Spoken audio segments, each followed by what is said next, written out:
mini vlog. So, for today's video, ay samahan nyo po ang Recinto family na mag-decorate ng bahay for upcoming Christmas. Yes, alam naman natin na tradisyon ng mga Pinoy na September pa lang ay nagde-decorate na para mas mahaba ang celebration.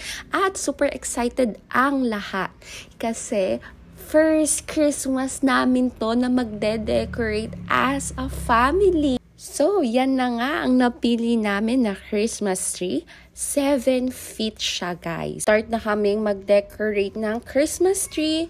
So, for our 2024 Christmas, naisip namin na aesthetic ang theme. So, it's just a pure combination of gold and white para masarap sa mata, diba guys? Make sure ko na warm lights lang para relax ang vibe, chill lang kapag pinatay natin ang ilaw, tapos ito lang yung naka-on. Feel na feel mo yung Christmas vibes where everyone is extra kind, extra jolly, extra lovable, kaya everyone's favorite holiday is Christmas. Diba guys?